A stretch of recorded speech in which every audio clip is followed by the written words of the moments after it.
Hey, what's going on, everyone? You're in the right place if you love fantasy football. I'm Waiver Wire Queen, and today I am going to give you two players. That's right, guys. That is two players who I feel are sleepers, and you should be targeting in your drafts. And then I'm going to give you one player I feel you should target late in drafts for a dynasty league. And he's a player that you can add to your taxi squad if you're using the sleeper app, because you should be using the sleeper app. But before we jump right into that, hit the like button if you're a fan of fantasy football. Hit that like button if you're addicted to fantasy football and you want to see more videos talking about fantasy football. And so you can get ready for the 2021 season, because the goal is to stay ahead of your competition and be prepared to make it to the playoffs and win out your league. So let's jump right into it. So I'll be doing 5 videos. I'll be talking about two players who I feel are sleepers each day, and then I will give you one rookie that you should target late in drafts. And this is strictly for dynasty leagues. All right, let's jump right into it. So, Gerald Everett, he's a tight end. He recently signed with the Seattle Seahawks. He was with the Rams, and he had a solid season last year. He had 417 yards and a touchdown. He was pretty much sharing the load with Higby. And, sometimes he would play well, and then he was injured. Then Higby, pretty much just took that starting spot for him. Not because he was trash. I mean, he had time where he was hurt, and that's just the direction that they wanted to go in. And so signing with the Seattle Seahawks was a great move. Seattle's getting an athletic tight end. He's 6'3". He's only 26, so he's still fairly young. And let's face it, Russell Wilson will target the tight end. When Jimmy Graham was a tight end, he had 605 yards one season. He had over 900 another season, and he had 500 over 500 in another season. So let's face it, Jimmy Graham had some solid seasons with Seattle, and Russ targeted him. Currently, on the roster, they have Will Disley, Luke Wilson, and Kobe Parkinson, who missed last season due to injury. Everett is going to be the starting tight end for the Seahawks. If Seattle was extremely high on Will Disley, they wouldn't have signed Greg Olsen last offseason, who has since, retired. He ended up suffering a season-ending injury last season. And if Disley was their guy, then I don't see why you bring him in. However, so this competition is going to be between Gerald Everett and Will Disley. I can see Everett winning that battle and being the starting tight end. There is an order of how things will go out there. You got DK Metcalf, and then you got Tyler Lockett. However, there's nothing wrong with adding a young, athletic tight end to the mix, which is what Seattle did. So he's gonna be solid. He's gonna be solid. I was able to draft him in one of my fantasy football dynasty leagues late, like extremely late. If you are in the two tight end league and say you're unable to get the first tier or the second tier, and you're looking for somebody late who is going to produce, there you go, Gerald Everett. Or if you say you do get one of the top dogs, and you're like, I'm prioritizing other positions because I have one of the top dogs, then he can be your second tight end. He's definitely going to have a much better season with Seattle, because to me, he's going to be that guy. Russ is definitely going to look for him, especially in the red zone. So if you have the opportunity to pick him up, if you're in a dynasty league, you can pick him up right now. Or if you're going to be in a draft and say you're not high on tight end, or you don't always prioritize the tight end position, Gerald Everett is someone you can kind of pick up late, and you should pick him up. However, just realize that, Metcalf is obviously number one, and you got Lockett. But when you have Russell Wilson, he is going to definitely look for all of those guys. And adding someone like Gerald Everett just gives them more flexibility. And this is a great, it was a great move for Seattle. I must say. So if Gerald Everett is out there, like I said, if you're in a dynasty league, pick him up because you should be able to do some things right now.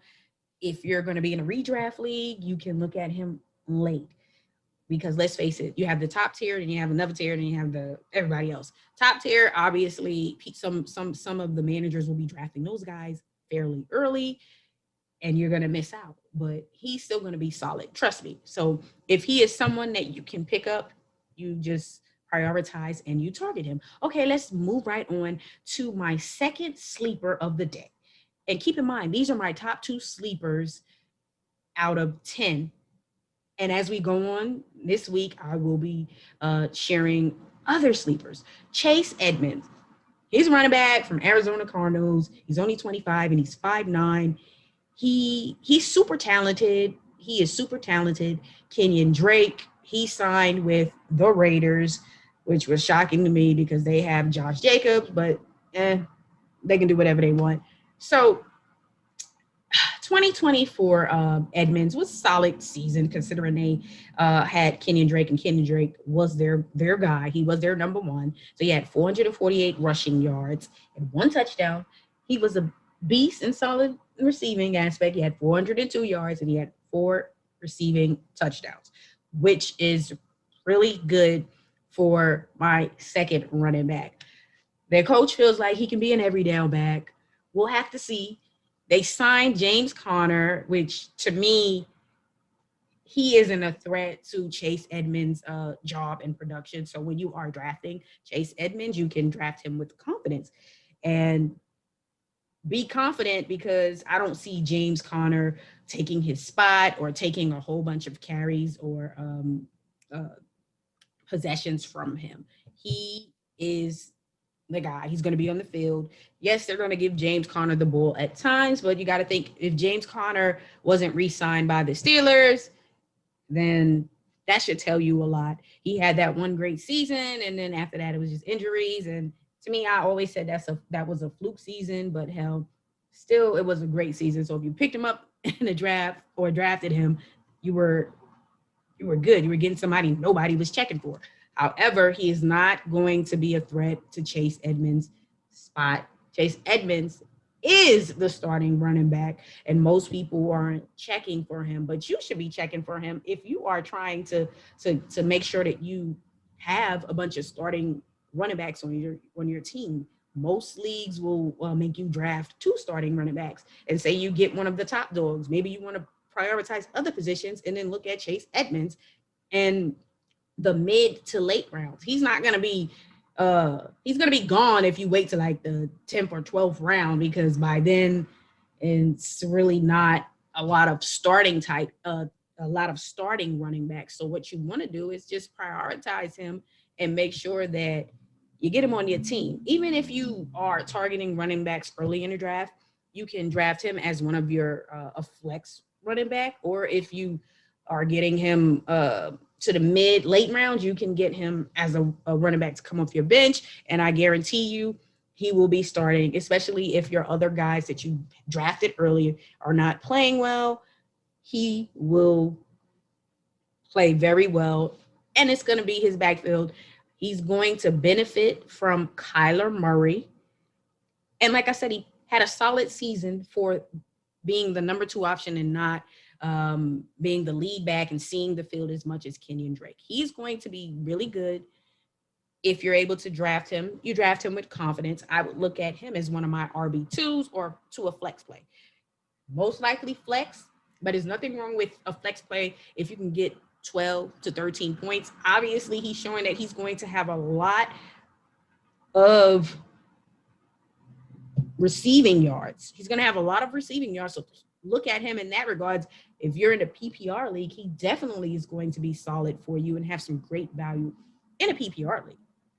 So if you have the opportunity to draft Chase Edmonds, draft him. I had a draft last Monday and I was able to get him in I want to say it was the 10th round. And because people, they were prioritizing running back because it was a two running back league, but they wasn't checking for Chase Edmonds. And I'm thinking like Chase Edmonds is a hell of a running back, which is why they were confident in not re-signing Kenyon Drake. So prioritize him, even if you reach like two rounds, it's okay because he's gonna give you some great value going forward.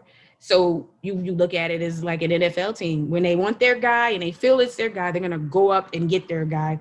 Even if we look and say, "Oh, they're reaching," it may not be a reach to them, and of course, it's gonna be a reach to us. But if he turns out to be their guy, then it's not a reach because he's going to produce. And that's how you got to sometimes look at fantasy football, especially if it's a dynasty league.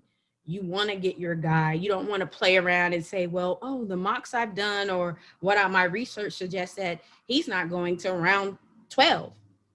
If your guy is there and it's in a reasonable round, so where you're not reaching crazy and taking him in like the first round, in this case with Edmonds, you got to go get your guy because trust me, if you play games, you're going to lose in this regard. Sometimes you got to go get your guy and just say, okay, well, I had to do what I had to do out here in these fantasy football streets. And I went and I got Chase Edmonds maybe one round earlier than where he's projected. Because a lot of times you may think like, oh, I'm the only one who knows about Chase Edmonds or this guy who I feel is a sleeper. And then you look, somebody else grabs him because you wanted to gamble and say, well, he's projected to go in this round. No, if as it gets close to your guy to the round, you think your guy is going to be available and you need to pick him up and you want him, it's okay to do a round earlier. Okay, if it's your guy and he ends up having a hell of a season, you know what? He's supposed to go in the 12th round. Guess what? I got him in the 10th or 11th round. Great value. Okay, and if you get him later and it was a gamble and it worked, cool. But sometimes you just can't gamble on the guy that you want because most times somebody else is thinking about that guy, and then you know what? You miss out. All right, y'all. So let's talk about one rookie deep sleeper. This is just for dynasty leagues because he's only going to be drafting him in dynasty leagues. I can't see him being drafted in any redraft leagues because I don't really see the value. Tommy Treble. He was drafted in the third round by the Carolina Panthers. He's 20 years old. He's 6'3", and he is known for his blocking abilities. So the Panthers signed Dan Arnold, and they have Ian Thomas. Ian Thomas did not show that he is capable of being the number one tight end. Greg Olsen was out of there, and most people were thinking, okay, he's probably going to step up, and this is going to be his job. He really didn't show that he is the guy. So they signed Dan Arnold, who played for the Cardinals last season. He had a solid season, but when I think of Dan Arnold, I think of, okay, this is just this 1 year, and okay, you played well with Kyler Murray, fine. However, Waiver Wire Queen is more of I need to see more than one season before I start going crazy over you in fantasy or whatever. You cannot get me on he had a great one season. Well, what the hell has he been doing for all these other years that he's played? But nonetheless, they signed him. If they were so high on him, maybe they wouldn't have went and got this young man in the third round. Well, we'll say that Arnold and Thomas are not great in the blocking game. So he's going to be great in that. And that's going to get him more opportunities on the field. So I feel like if you can get him in the late rounds, because let's face it, if you're drafting rookies in a dynasty league, if you don't get that generational tight end, you look at a tight end like Pat Freiermuth, who was drafted by the Steelers. So most people are going to think that he is the guy, which is true. He's going to be their guy after a while. Ibram, after a while, I don't see him there long term. They feel like they got someone for the future to work with. They're going to work with him. So he's obviously was the second tight end on the board. And then obviously the top tight end, you have Kyle Pitts. It's Kyle Pitts, and then there's everyone else. Or we're going to say it's Kyle Pitts. Then it's Pat Freiermuth, and then there's everyone else. And so when you look at this young man, you can get him late in the rounds to secure someone in that taxi squad spot. And then you know what? You do what you got to do, and you add him, and you leave him in the taxi squad and see if he is capable of producing, and it can end up being a steal.